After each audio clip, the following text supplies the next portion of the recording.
Hello everyone, আসসালামু আলাইকুম। আপনাদের সবাইকে ওয়েলকাম করছি আমার নতুন আরেকটি ভিডিওতে। আশা করছি সবাই অনেক ভালো আছেন।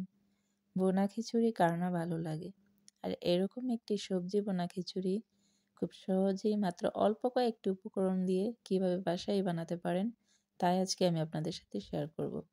আশা করছি পুরো ভিডিওটি না টেনে দেখবেন। তো প্রথমে আমি চুলায় একটি প্যান নিয়ে নিয়েছি, সেখানে 1.5 টেবিল চামচ সরিষা তেল দিয়েছি। এখানে দিয়ে দিচ্ছি একটি কালো বড় এলাচ আর 2টি ছোটো এলাচ আর 3-4টি করে তেজপাতা আর দারুচিনি। এটি খুব ভালো করে আমি তেলে একটু ভেজে নেব। এ পর্যায়ে দিয়ে দিব 1 কাপের থেকে একটু কম পরিমাণ পেঁয়াজ কুচি।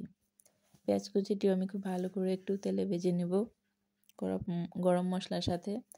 এই তো এই পর্যায়ে আমি দিয়ে দিব 1 টেবিল চামচ আদা আর রসুন বাটা। এটিও আমি খুব ভালো করে ভেজে নেব। এই তো, তাহলে কাঁচা গন্ধটা আর থাকবে না। এই পর্যায়ে আমি সামান্য পরিমাণ একটু পানি দিয়ে দিব, না হলে মশলাটা নিচ দিয়ে লেগে যেতে পারে। এই তো একটু নেড়ে চেড়ে নেব। এ পর্যায়ে দিয়ে দিব 1/2 চা চামচ হলুদ গুঁড়া, আর দিচ্ছি 1 চা চামচ করে লাল মরিচের গুঁড়া আর ধনিয়া গুঁড়া, আর 1 চা চামচ গরম মশলার গুঁড়া আর পরিমাণ মতো লবণ দিয়ে খুব ভালো করে এভাবে কষিয়ে নিব। এই তো আমার কষানো হয়ে গেছে। এ পর্যায়ে আমি দিয়ে দিব এখানে আগে থেকে ধুয়ে রাখা এক কাপ পরিমাণ চাল আর 1/2 কাপ পরিমাণ ডাল।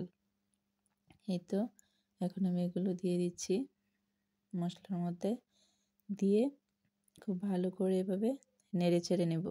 এই তো দেখেন, ঠিক এইভাবে আমি নেড়ে চেড়ে নেব।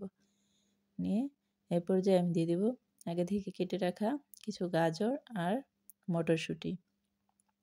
এই দুটি সবজি আমি অ্যাড করব। এই তো সবজিটাও আমি চালের সাথে খুব ভালো করে ভেজে নেব। এই তো আমার এটি ভাজা হয়ে গেছে। এ পর্যায়ে আমি আগে থেকে গরম করে রাখা চালের ডাবল পানি দিয়ে দিব। এটি খুব সাবধানে পানিটা দিবেন, না হলে হাতে ছিটে আসতে পারে।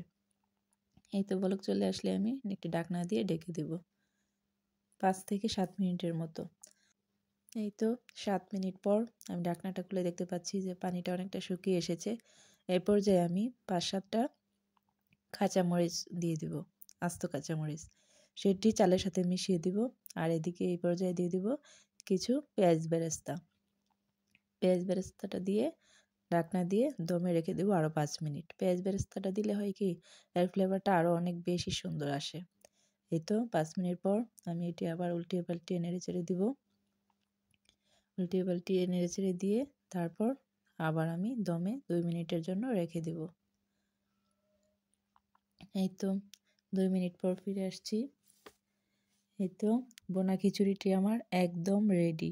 মাংস দিয়ে রান্না না করলেও এর ফ্লেভারটা কিন্তু একদম মাংস দিয়ে রান্না করার মতো এসেছে।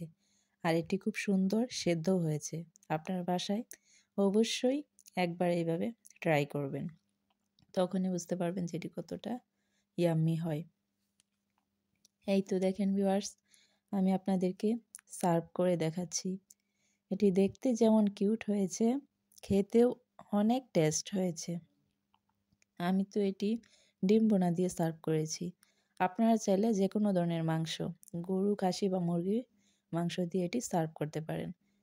তো ভিডিওটি যদি ভালো লেগে থাকে তাহলে অবশ্যই কমেন্টস করে জানাবেন। আল্লাহ হাফেজ।